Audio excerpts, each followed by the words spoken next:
இந்த வாரத்துக்கான nomination list வந்து பயங்கரமா இருக்குதுங்க. வேற லெவல் நாமினேஷன் லிஸ்ட்ல இருக்கிற பாதி பேர், முக்காவாசி பேர் வந்து ஸ்ட்ராங்கான கண்டஸ்டன்ட். ஸோ இந்த வாரம் யார் வெளியில போவாங்க அப்படிங்கிறது ரொம்ப ஆர்வமா இருக்குது எனக்கு.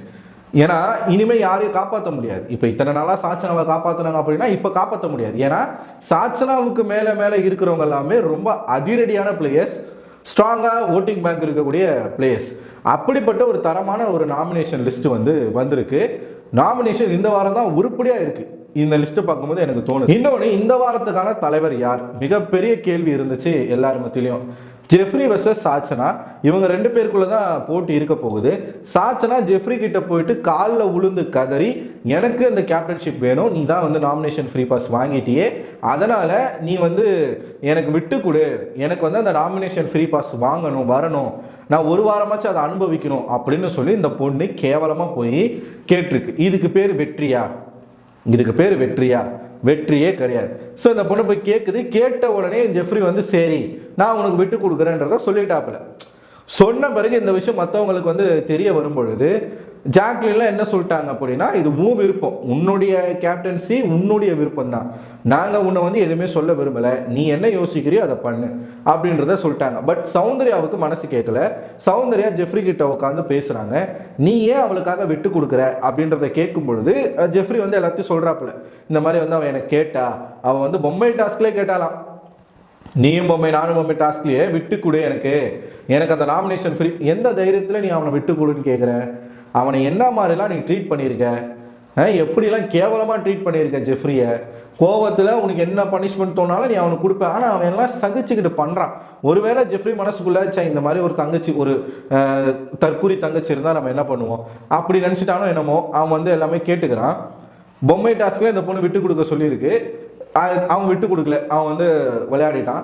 இதுலேயும் விட்டு கொடுக்க சொல்லி கேட்டிருக்கு. என்னால் அதில் விட்டு கொடுக்க முடியல. ஜெஃப்ரி வந்து சௌந்தர்யா கிட்ட சொல்கிறான், என்னால் அதில் விட்டு கொடுக்க முடியலை, ஏன்னா நான் இன்னொருத்தருக்கும் சேர்த்து விளையாட வேண்டிய ஒரு சுச்சுவேஷன். ஆனால் இப்போ என்னால் விட்டு கொடுக்க முடியும், நான் நினச்சனா முடியும். அவள் கேட்குறா. கேட்கும்போது எனக்கு வந்து என்ன பண்ணுறதுன்னு தெரியல. நானும் சரின்னு சொல்லிட்டேன். இருக்கட்டும், ஒரு வாரம் வந்து கேப்டனாக இருக்கட்டும், நான் வரக்கூடிய வாரங்களில் நான் பார்த்துக்கிறேன் அப்படின்னு சொல்லிட்டு ஜெஃப்ரி சொல்லும்போது கரெக்டான ஒரு பாயிண்ட்டை வந்து சௌந்தர்யா அந்த இடத்துல வைக்கிறாங்க. உன்னை இத்தனை வாரங்கள் கழிச்சு, 9வது வாரம், 9 வாரத்துக்கு கழிச்சு தான் உன்னை பெஸ்ட் பர்ஃபார்மர் அப்படின்னு சொல்லிட்டு சூஸ் பண்ணியிருக்காங்க. உன்னை மறுபடியும் அவங்க சூஸ் பண்ணுவாங்க, நீ நம்புறியா? உனக்கு இப்போ கிடைச்சிருக்கிற இது முக்கியமான வாய்ப்பு.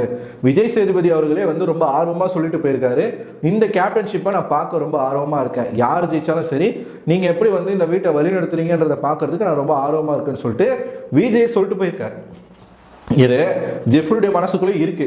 விஜய் சேதுபதி இப்படி சொல்லியிருக்காரு, நம்ம என்னடா பண்ணுறதுன்னு சொல்லிட்டு அவன் மனசுக்குள்ளே இருக்கு. ஸோ அவனுக்கு அந்த குழப்பம் இருக்கும்பொழுது சௌந்தர்யா கரெக்டாக வந்து கைட் பண்ணுறாங்க. என்ன சொல்கிறாங்கன்னா, நீ வந்து உன் விருப்பம் தான், பட் இது உனக்கு கிடைச்சிருக்கிற ஒரு வாய்ப்பு, அதனால நீ யோசிச்சு பண்ணு. நீ விட்டு கொடுக்கறதுனால உனக்கு எதுவுமே இதில் கிடைக்க போகிறதில்ல ஜெஃப்ரி. ஸோ பார்த்துக்க, உன்னுடைய வாய்ப்பு திரும்பவும் உனக்கு பெஸ்ட் பர்ஃபார்மன்ஸ் அப்படிங்கிறது கிடைக்குமான்னு தெரியாது, அதனால் பார்த்துக்கோ அப்படின்னு சொல்லும் பொழுது அப்போ தான் ஜெஃப்ரி நிறைய ப்ராசஸ் பண்ணுறான்.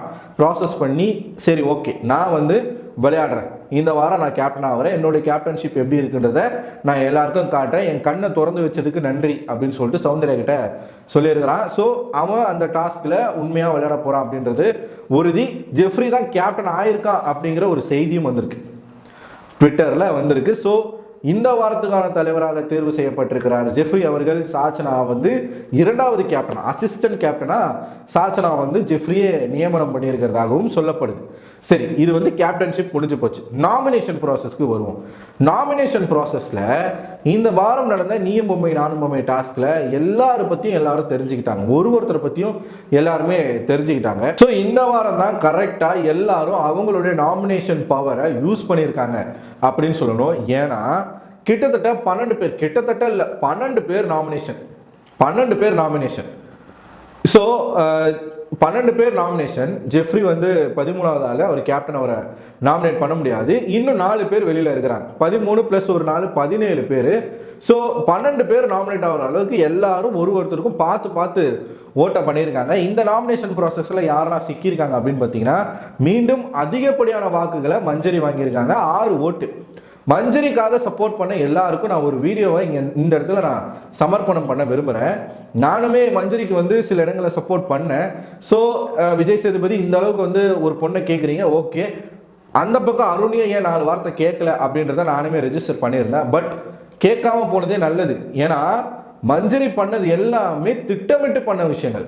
அவங்க வாண்டடா எல்லாரையும் மேனிப்புலேட் பண்ணி ஒரு விஷயத்துல இன்டர்ஃபியர் ஆகி அதை ஒரு பிரச்சனையா மாற்றி ஒட்டுமொத்த கண்டஸ்டன்ஸினுடைய அந்த கவனத்தையுமே தான் மேல திருப்பணுன்றதை வேணும்னே பிளான் பண்ணி பண்ணியிருக்காங்க. எப்படி சொல்றேன் அப்படின்னா, இந்த ஒரு கிளிப்பிங் நான் காட்டுறேன் பாருங்க. முத்துக்குமரன் கிட்ட உட்காந்து பேசிக்கிட்டு இருக்காங்க மஞ்சரி. என்ன சொல்றாங்க அப்படின்னா, இத்தனை நாளா ஊ மேல எல்லாருடைய கண்ணு இருந்துச்சு, எல்லா ஹவுஸ்மேட்ஸ் ஒட்டுமொத்த ஹவுஸ்மேட்ஸோடைய கண்ணுமே ஊ மேல இருந்து இப்ப அப்படி என் மேல திரும்பி இருக்கு, 8 ஓட்டு எனக்கு வந்து போட்டிருக்கிறாங்க அப்படின்னு சிரிச்சுக்கிட்டே சொல்றாங்க அவங்க. ஆமா, பியூர்லி அதை நேற்றே நான் வச்சுட்டேன். இன்னொன்று, எல்லாரும் பேசும்பொழுது உனக்கு சொல்லும் பொழுதும் எனக்கு அந்த பேச்சு திறமை இருக்குது, அதனால பேசு. புரியல, இப்போ ஏதாவது பண்ணும்பொழுது உங்களுக்கு நடிப்பு திறமை இருக்குது, அதனால நீங்கள் நடித்து வெளில வந்துடுறீங்க அப்படின்னு சொல்லிட்டு அதெல்லாம் பண்ணுறீங்க. அது நம்ம சொன்னால் கொதிக்க மாட்டாங்க. அதான் எனக்கு தோணுச்சு.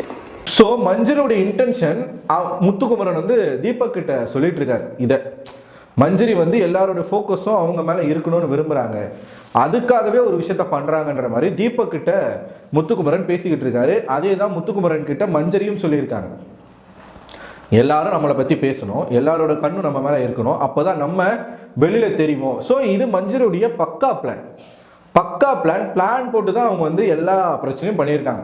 அருண் கூட போய் சண்டைக்கு போனதாக இருக்கட்டும், ஜாக்லின் கிட்ட போயிட்டு வம்பு எடுத்ததாக இருக்கட்டும், அதுக்கப்புறமா தீபக் கிட்ட சண்டை போட்டதாக இருக்கட்டும், எல்லாம். அதாவது எக்ஸாம்பிளுக்கு நான் ஒன்று சொல்லணும் அப்படின்னா, விக்டிம் கார்டு யூஸ் பண்ணணும். எப்படி யூஸ் பண்ணணும்?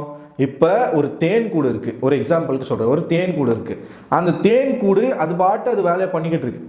அது வந்து பூவிலேருந்து தேனை சேகரித்து அது உணவு தேவைக்கு சேகரிச்சுக்கிட்டு இருக்கு. இப்போ பூவில் இருக்கிற தேனுக்கு மட்டும்தான் சொந்தமா? அது எனக்கும் தானே சொந்தம்.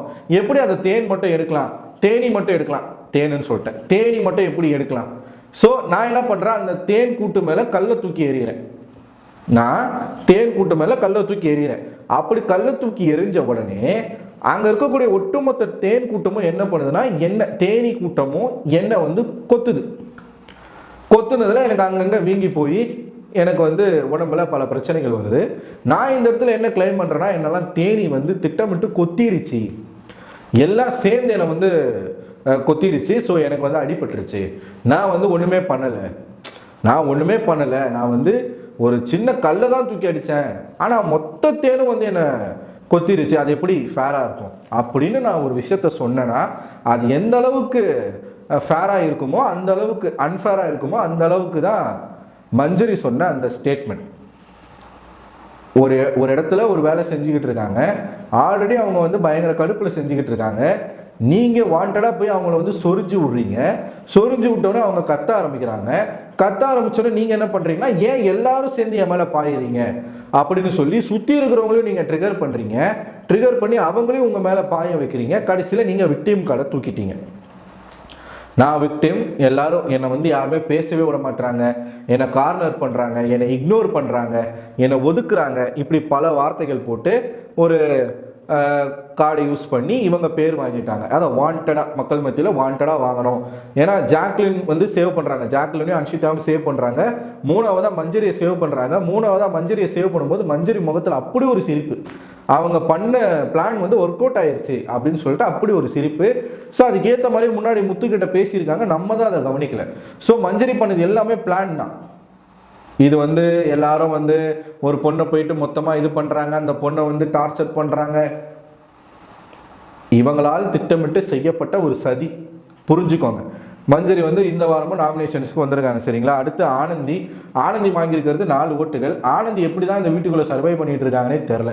ஸோ மேனிப்புலேஷனுடைய மொத்த உருவமும் ஆனந்தி தான். ஒரு இடத்துலையும் ஒருத்தர்கிட்டையும் ஒரு பேச்சு பேசி பேசி பேசி இத்தனை வாரங்கள் வந்துட்டாங்க. மறுபடியும் இந்த வாரம் வந்து நாமினேஷன்ஸில் வந்திருக்காங்க. 4 ஓட்டு என்ன நடக்குதுன்றதை பார்ப்போம். அடுத்து பார்த்தீங்கன்னா முத்துக்குமரனும் 4 ஓட்டு வாங்கியிருக்காரு. ஒரு 2 வாரமாக முத்து நாமினேஷன் இல்லைன்னு நினைக்கிறேன். இந்த வாரம் வந்து வந்திருக்காரு. ஸோ இப்போ போட்டி நான் சொன்னேன் இல்லையா, 12 பேருமே வந்து இப்போ பயங்கரமான போட்டிக்குள்ளே போகிறாங்க அப்படின்னு சொல்லிட்டு. அது ஏன் அப்படின்னா நாமினேஷனில் முத்து இருக்கார். அடுத்து ராயன் வந்திருக்காரு. போன பிரச்சனையில இருந்து அவர் மேல ஓட் பண்ணி ராயன் வந்திருக்காரு.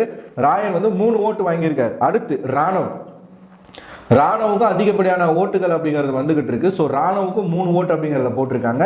ராணுவ நாமினேஷன்ல வராரு. பவித்ரா வந்து 2 ஓட்டு வாங்கி அவங்க நாமினேஷன்ஸ்ல வந்திருக்காங்க. அடுத்து சாச்சனா 2 ஓட்டு வாங்கி சாச்சனா நாமினேஷன். ரஞ்சித் 2 ஓட்டு நாமினேஷன்ல வந்திருக்காரு. சத்யா 2 ஓட்டு நாமினேஷன். சௌந்தர்யா 2 ஓட்டு நாமினேஷன். மீண்டும் ஜாக்லின் 9 வாரங்கள் தொடர்ச்சியா ஒருத்தவங்க நாமினேஷன்ல இருக்காங்க அப்படின்னா அது ஜாக்லின் தான். ஜாக்லின் 2 ஓட்டு, எத்தனை 4-5 ஓட்டுல இருந்து அப்படியே குறைஞ்சு இப்போ 2 ஓட்டுல வந்து நிற்கிறாங்க ஜாக்லின் நாமினேஷன்ல இல்லை அப்படின்னா அன்னைக்கு வந்து மழை தான். அப்படிப்பட்ட ஒரு சூழ்நிலை தான் போய்கிட்டு இருக்கு. ஸோ ஜாக்லினுக்கு 2 ஓட்டு வந்திருக்காங்க. தர்ஷிகாவுக்கு 2 ஓட்டு, அவங்களும் நாமினேஷன்ல வந்திருக்காங்க. இப்போ இந்த வாரத்தில் விஜய் சேதுபதி கொடுத்த முட்டின் காரணமாக யாருக்கெல்லாம் முட்டு கொடுத்தாரு? தீபக்குக்கு முட்டு கொடுத்தாப்புல, தீபக்குக்கு முட்டு கொடுக்குறாப்புல, அருணுக்கு முட்டு கொடுக்குறாரு, அதன் பின்னாடி விஷாலுக்கும் முட்டு கொடுக்குறாரு. ஸோ இந்த 3 பேருமே நாமினேஷன் ப்ராசஸ்க்குள்ள வரல. இந்த 3 பேருமே மறந்துட்டாங்க. தீபக் ஒரு பெஸ்ட் கேப்டன், அருண் வந்து ஒரு பெஸ்ட் கிச்சன் இன்சார்ஜ், விஷால் வந்து எதுக்காக விஷாலை விட்டாங்கன்னு தெரியல, விஷாலையும் கூடவே விட்டுட்டு இருக்காங்க. இன்னொருத்தரும் கூட சேர்ந்து தப்பிச்சிருக்காங்க, அன்ஷிதாவும் இந்த முறை வந்து நாமினேஷன் ப்ராசஸ்க்குள்ளே வரல. 4 பேர் இல்லை, ஜெஃப்ரி இல்லை. ஸோ 5 பேரை தாண்டி மீதி 12 பேர் இப்போ நாமினேஷன் ப்ராசஸ்க்கு வந்திருக்காங்க. இதில் ரொம்ப கடுமையான போட்டி யாருக்குள்ளலாம் இருக்கும்னா மஞ்சரிக்குள்ளே இருக்கும். முத்துக்குமரன், ராயன், ராணவ், அப்புறமா இவங்க சௌந்தர்யா, ஜாக்லின், இந்த 6 பேருக்குள்ள கடுமையான போட்டி இருக்கும். யாரா அந்த வாரம் வெளியில போறாங்க அப்படிங்கிறதுக்குள்ள போட்டி யாருக்கு இருக்கும் அப்படின்னு பார்த்தீங்கன்னா நிச்சயமா பவித்ராவுக்கு ஒரு நல்ல ஓட் பேங்க் இருக்கும், மாற்று கருத்தே கிடையாது. அதன் பின்னாடி வந்து பவித்ரா இருக்காங்க, சத்யாவுக்கும் ஒரு நல்ல ஓட்டிங் அப்படிங்கிறது இருக்குது. இதுல யார் டேஞ்சரா இருக்க போறாங்க அப்படின்னு பார்த்தீங்கன்னா ரஞ்சித், அப்புறமா தர்ஷிகா, ஆனந்தி, சாச்சனா. நிச்சயமா மக்களுடைய மனசுக்குள்ள ஒரு பேர் இருக்கு, அது சாச்சனா வெளியில போகணுன்றத பிளான் பண்ணி மக்கள் ஓட்டும் போடுவீங்க. ஸோ விஜய் டிவி வந்து சாச்சனாவை கேப்டனாக மாற்றணும்னு முயற்சி பண்ணாங்க. அந்த முயற்சியில் கல்லை கொண்டு எரிஞ்சிட்டாரு நம்ம ஜெஃப்ரி. அது முடியாத ஒரு காரியமாக மாறி போச்சு. இப்போ மறுபடியும் நாமினேஷன் ப்ராசஸ்க்கு சாச்சனா வந்திருக்காங்க. இந்த வாரம் எப்படி சாச்சனாவை காப்பாற்றுவீங்க? ஏன்னா இருக்கிற ஒரே ஒரு 3 பேர் இருக்காங்க wild card. Already 3 wild card அனுப்பிச்சாச்சு. வைல்ட் கார்டு இனிமேல் அனுப்ப முடியாது. இருக்கிற 3 வைல்ட் கார்டும் ஸ்ட்ராங்கான வைல்ட் கார்டு. ஸோ அவங்களுக்கு ஓட்டு அப்படிங்கிறது கண்டிப்பாக வரும். அவங்கள அனுப்பிச்சாங்கன்னா கொமட்டிலே குத்துவாங்க மக்கள், அது வேற கதை. அதனால அவங்கள அனுப்ப முடியாது. இப்போ பலியாடா யார் மாற போகிறது? தர்ஷிகாவா, இல்லை ஆனந்தியா, இல்லை ரஞ்சிதா அப்படின்றது தான் கேள்வி. மேபி எனக்கு தெரிஞ்சு அடுத்த வாரத்தோட ரஞ்சித் கிளம்பிடுவாரு நான் நினைக்கிறேன். ஒன்று ரஞ்சித் இல்லைன்னா ஆனந்திக்கு கடுமையான ஒரு போட்டி இருக்கும். தர்ஷிகாவை அனுப்ப மாட்டாங்க. ஏன்னா தர்ஷிகா வச்சு இன்னும் லவ் கண்டென்ட் வாங்க வேண்டியிருக்கு. அதனால தர்ஷிகா அந்த வீட்டுக்குள்ளே இருப்பாங்க. ஸோ சாச்சனாவை காப்பாற்றணும் அப்படிங்கிற ஒரு இன்டென்ஷன் இருந்துச்சுன்னா ரஞ்சித் இல்லைன்னா ஆனந்தி தான் பலியாடாக ஆக்கப்படுவார்கள் அப்படிங்கிறது எனக்கு தெரியும் இந்த லிஸ்ட்டு பார்க்கும்போது. ஸோ இதுதாங்க, ஒரு பக்கம் ஜெஃப்ரியுடைய கேப்டன்ஷிப், ஒரு பக்கம் மஞ்சரியுடைய மேனிப்புலேஷன், அது வந்து எக்ஸ்போஸ் ஆகிருக்கு. இன்னொரு பக்கம் இந்த வாரத்துக்கான நாமினேஷன் ப்ராசஸ். 3 விஷயங்களை ஒரே வீடியோவில் சொல்லியிருக்கோம். ஏன்னா இன்னும் நிறைய விஷயங்கள் பேச வேண்டியிருக்கு. அதனால் ஒன்றுத்துக்கும் ஒரு வீடியோ போட்டுட்டு இருந்தேன்னா டைம் வேஸ்ட் ஆயிரும். அதனால தான் கொஞ்சம் லென்த்தான ஒரு வீடியோவாக இருக்கும். ஸோ பரவாயில்ல, அட்ஜஸ்ட் பண்ணிக்கோங்க. இதை பார்க்கும் பொழுது உங்களுக்கு என்ன தோணுது? இந்த ஷோ எதை நோக்கி போய்கிட்டு இருக்கு அப்படின்னு நீங்கள் நினைக்கிறீங்க? உங்களோட கருத்துக்களை கமெண்ட் பாக்ஸில் போஸ்ட் பண்ணுங்கள். அடுத்த ஒரு வீடியோவில் உங்களுக்கு சந்திக்கிறேன். இந்த வீடியோ உங்களுக்கு பிடிச்சிருந்தா மறக்காமல் இந்த வீடியோ லைக் பண்ணுங்கள். நம்ம சேனலுக்கு புதுசாக வரீங்கன்னா சப்ஸ்கிரைப் பண்ணிக்கோங்க. அடுத்த வீடியோவில் உங்களை சந்திக்கிறேன். அதுவரை உங்களிடம் விடைபெறுவது நான் அரவிந்தன்.